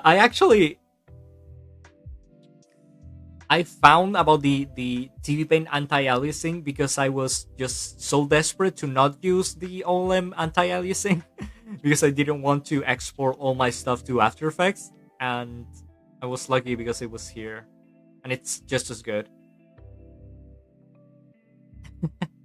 Someone's saying I'm transforming everything frame by frame. Yeah, yeah, it happens at the beginning that you don't know really how to apply this stuff to all of the layers, and you can apply it not just to all of the layers but also all of the frames. I don't know. You do this.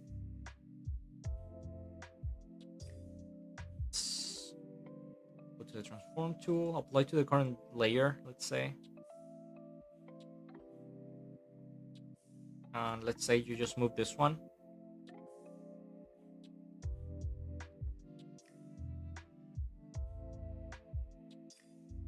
You can apply the transform tool to just one of your drawings, or you can apply to all of them.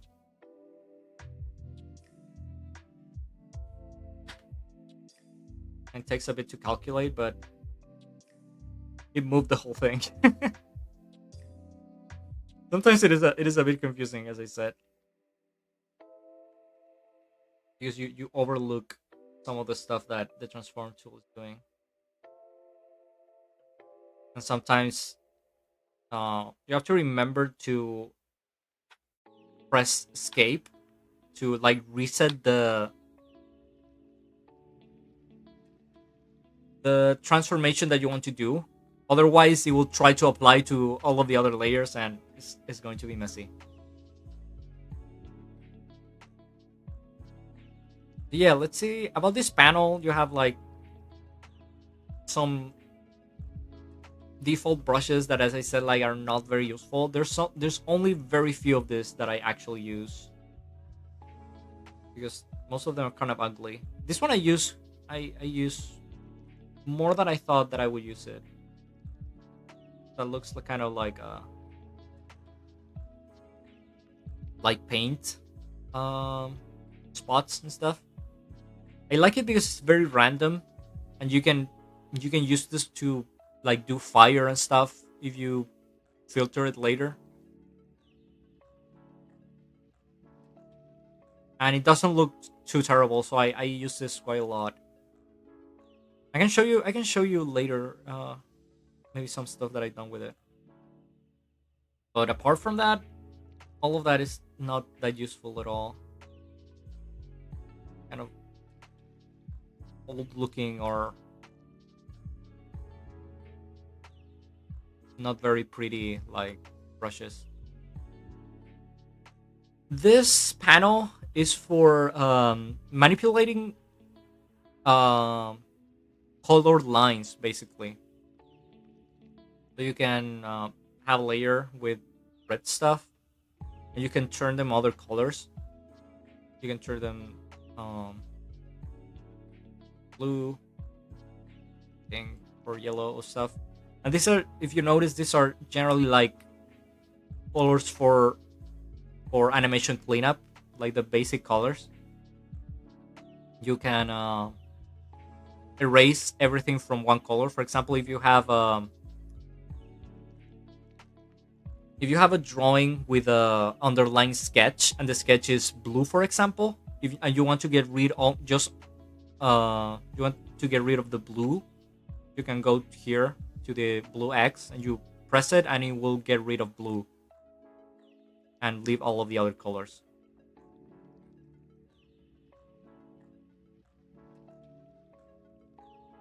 What else? On these are some controls for your timeline. Okay, you can turn, for example, one frame into 2 or 3 frames. Do that kind of stuff. If you do a transformation, for example, do you remember when we baked the whole effect to the layer and it created like very little like frames inside my layer? If I want to recover the look of that before, I could go here and we had this interrogation symbol, and it will try to recover the previous structure of that layer before the effect was applied. Sometimes it will manage and sometimes it won't, but it's still very useful.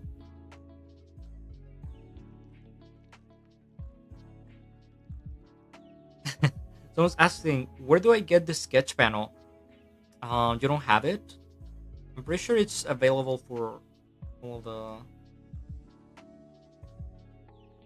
of the versions. It's probably here in Windows somewhere.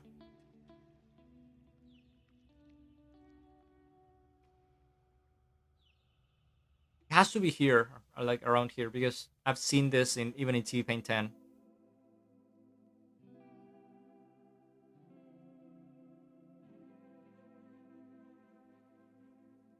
I just don't want to like press something and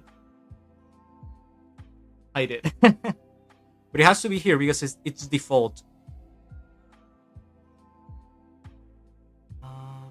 Oh, I said was going to show you something about paper. This is very, very interesting. So even if you don't work on paper yourself, if you work for Japan, you will probably receive at some point some paper files that are just like scanned paper. And in this case, all of the peg holes are aligned, as you can see. They don't move at all. This stuff. But a lot of times they will be all messed up. And aligning them by hand is a pain and it almost never works. So for example, let's just simulate it. Let's just move each one of these a bit.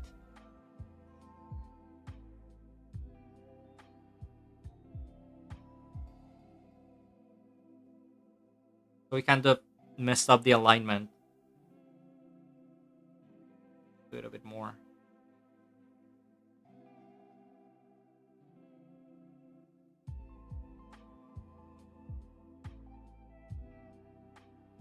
And we can get rid of this. So now we have several paper drawings, but the alignment is all off. And this sucks because you really need this to be aligned if you're going to, for example, trace from corrections and stuff. You cannot work if these are misaligned. So TVPaint has one of the best alignment tools for peg holes.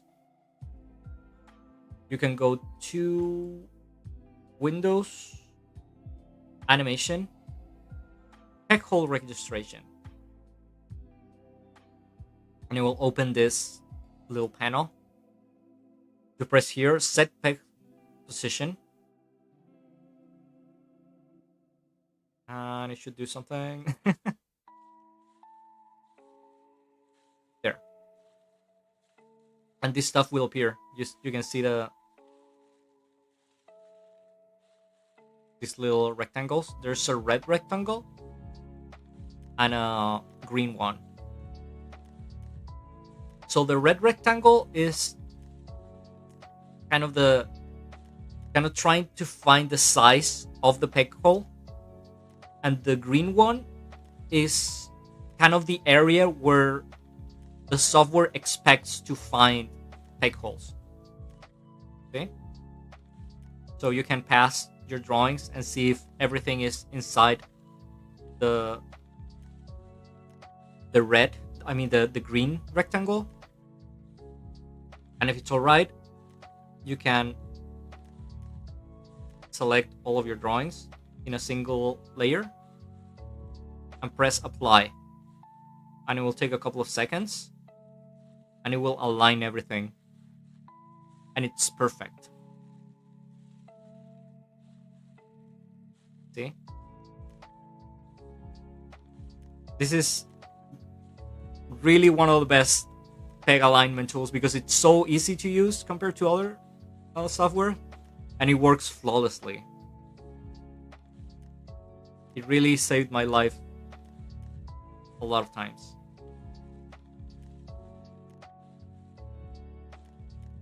But yeah, very cool tool. Someone's saying TVPaint also has a lot of room for custom shortcuts and tool panels. They made a custom spacework where the side panels automatically show or hide and make room for the whole drawing canvas. Yeah, you can actually move this stuff a lot, and it also has some default like workspaces. If you go here, where you can still see it right here in the corner. There's room 1, room 2, room 3, and they all look a bit different. And you can use it for different stuff, for like visualizing or drawing or whatever. I generally just use the first one. Oh, another thing that you guys see me use a lot is this panel, the navigator panel, which just allows me to drag the canvas around and zoom in and zoom out very easily. And if you press N here, it means kind of neutral or new project window, and it will open a new window but with everything aligned by default.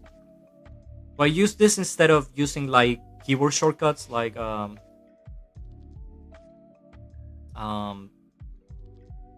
shortcuts to grab the canvas and drag stuff around, especially because I changed a lot of my shortcuts to fit the keys on my pen display. So I have a lot of shortcuts here on my pen display. That's why I haven't talked to you about shortcuts, because I altered them all. But for example, I have Control C here. I have one that changes my brush from painting to erasing with just one um, key. Also have one that allows me to change the size of my brush, and I have a rotation key too. But again, I changed all of this. Like in the preference, you can go and just change all of your shortcuts. So that's why I haven't told you like use this shortcut for this or for the other thing, because mine are totally different to the default ones.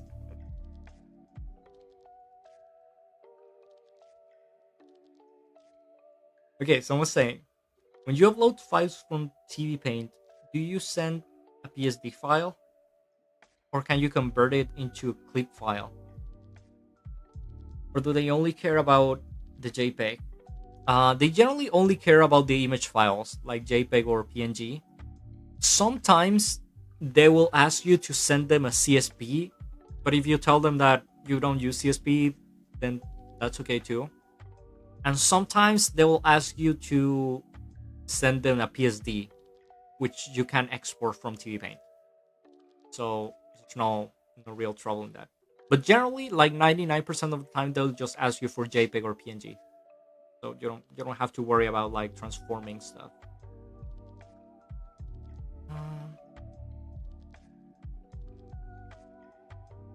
Someone's saying, I use a lot the remote panel. Amazing to work with frame rate and setting and out the animation duration, but it always hides on every startup, so I keep customized space word saved. Yeah, sometimes it happens to me too that I lose some of my panels and I have like to go find them again or reinstall them. Thankfully, it hasn't happened recently. So good to see you guys back here. Yeah, I really want to keep streaming, but to be honest, I haven't really finished my work for this year. So I'll try to do the next stream where I show you the project, TVPaint project, and it will probably be until January for another stream. But I really want to keep streaming once I'm done with work. Today is Friday, right? I wonder if tomorrow would be a good day to show you the other project. What do you guys think? Is it too soon? Like do Friday, Saturday? I don't know, I'll think about it. Is there anything else that you guys would want to see from TVPaint here? Again, this is just kind of an approximation to the tools. We talk about the camera, the transform tool, like registration and lines and anti-aliasing and stuff. But it's going to be, everything is going to be way clearer with the project, so I might just do it tomorrow.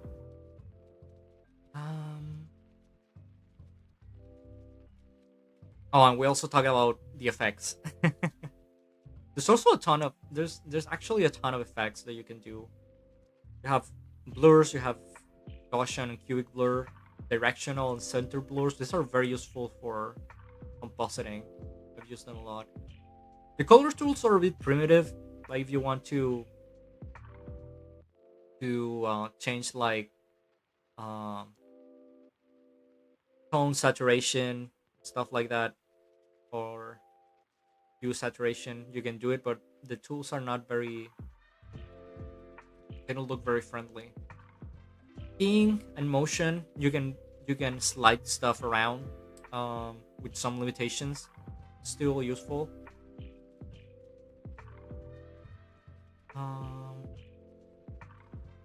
Yeah, you actually have a lot of stuff here. You just have to get used to it being baked into your your layer and having to keep a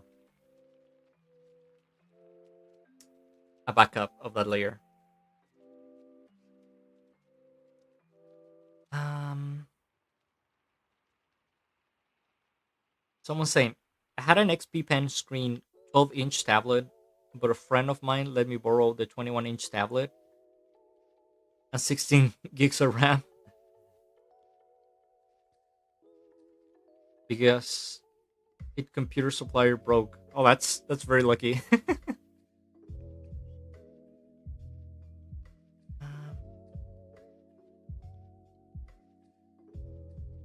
Someone saying, just good here. What is something that TVPaint has that it's easier to use than Clip Studio? I have never used TVPaint. I would say that the whole structure of um, the timeline and the layers is just way easier to use than Clip Studio. Because in Clip Studio you have like layers that contain other stuff. They contain like different colors of lines. You have like folders and stuff that generally, in my case, they just get in my way of doing stuff. And the timeline and the layers in T-Paint, they're just extremely straightforward. So to me, that's the main thing that I think is easier to use in T-Paint. And the other is the camera. Even though the T-Paint camera is a bit more primitive, it's also more optimized. It just doesn't lag, and the playback also in T-Paint is superior. I've heard a lot of people complaining that in CSP they cannot really see their animation in real time because the playback just lag all the time. So in T-Paint that almost never happens. The only time when T-Paint will actually lag is if you use it for many hours, like more than 4 hours straight or 8 hours straight, and then it begins to kind of fragment the information in the RAM, so it becomes kind of laggy. But then you can just like save your project, restart T-Paint, or restart your computer. That's even better, and you come back to being very fast. But yeah, in general, I think T-Paint is just so easy to use that I don't wanna use anything else as long as I can. Sometimes again, I am forced to move to another software to do some more complex stuff, like sound, for example. The sound control of T-Paint is very primitive, not that good. So whenever I really have to do like sound design, I have to jump to Premiere or something like that. The T-Paint one is very limited.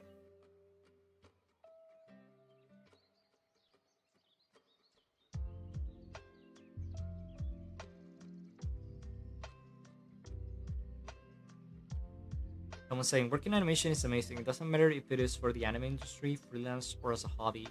Also, it is really time demanding. Yeah, it is. My best wishes for you and your amazing work. Thank you. Thank you. I really appreciate it. I have a lot of CTG layers on it. It tends to lag. So I just compress all the color info. Oh yeah, I haven't talked about like those special layers that they use for coloring because I don't use them. Maybe I should, but yeah, they're a thing, and I think they're useful. And yeah, one way to keep T-Paint from lagging is just compressing your layers, which is kind of the same for any other software like Photoshop and all of that. If you compress your layers, it'll also keep it from lagging.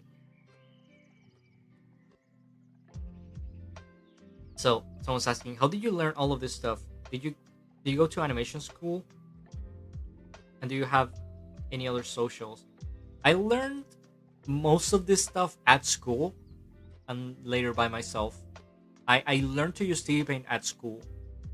But to be honest, The teacher only took like 2 hours to teach us because they were expecting that we figure out everything by ourselves. So, but yeah, they said like, oh, okay, we're going to teach you, and they took like 2 hours and taught us the basics of TVPaint, and we later discovered most of it by ourselves. But yeah, I went to animation school for 5 years, and to be honest, I learned more about production and cinema at school. But about animation and stuff, um,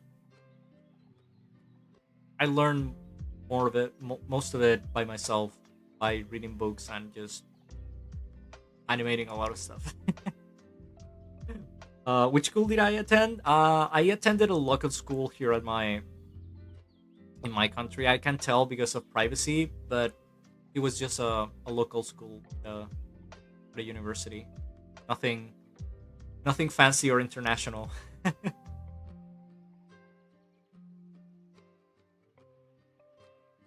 So we have been here for 2 hours and 20 minutes. Do you guys have any final questions? Um, I think I'll be able to show you a lot more stuff with the actual project. So maybe maybe this stream was a bit fragmented, and I'm really sorry about the problems at the beginning with my connection. I'll try for it not to happen again. Or you guys have any final questions? We can answer them and can wrap it up.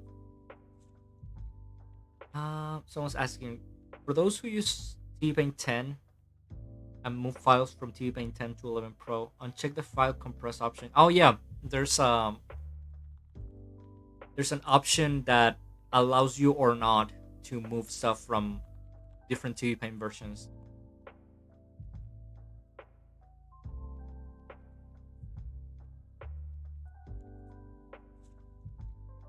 Someone's asking, I'm about to finish my cinema and animation career. Do you have any advice in how to get some work in anime? Mm, well, the easiest way now it's way easier than when I was trying to get into the industry.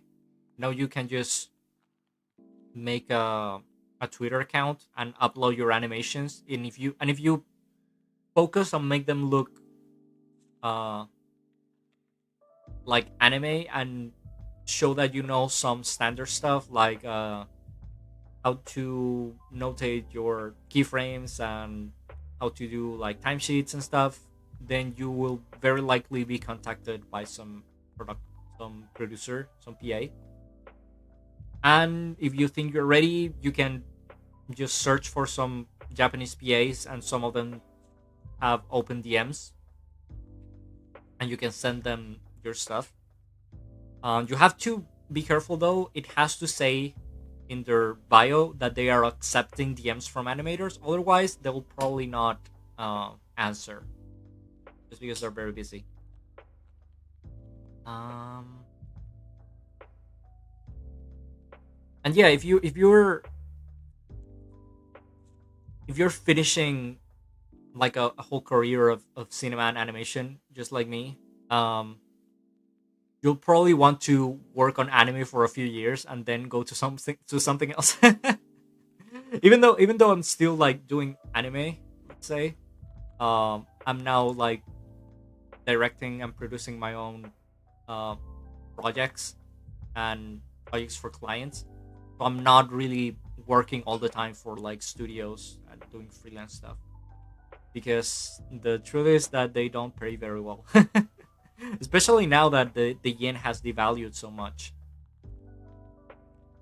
So yeah, you have to be aware that working for anime studios uh, long term is not that easy. Even though it gets better, like when you're just beginning, you get paid very little, and you have to just take whatever comes your way.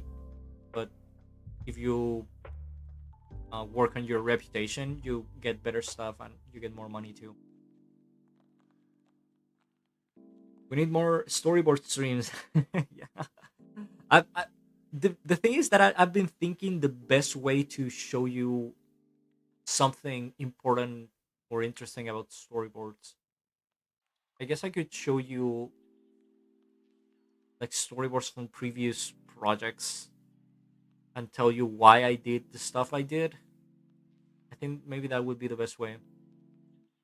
But storyboard is like a very super big topic because it's super linked to cinema. It's not like I can do just a couple of streams and teach you how to storyboard. Like it's not that simple. Um, Amazing stream. Go get good rest, and we see you next time. Looking forward to the next stream. Getting deep into anime work. Yeah, as I said, I'm thinking if I maybe I should do it to just do it tomorrow. I'll think about it. I'll meditate on it. So much. Thank you. Your videos on your channel helped so much my career. Oh, that makes me very happy. So yeah, thank you guys for coming. Hopefully it was somehow useful. Maybe a bit fragmented, but I promise it will be way better when I'm able to show you the an actual project, right? So hope to see you soon. Um oh, one last question. You have to work for a studio to get verified professional in the Discord group. Um you have to show me at least one credit from a from an anime from a Japanese anime to to be verified. So yeah, you need at least one. Yeah. Okay, guys, that's it. See you later. Hopefully without internet problems and stuff. Thank you for coming. Bye bye.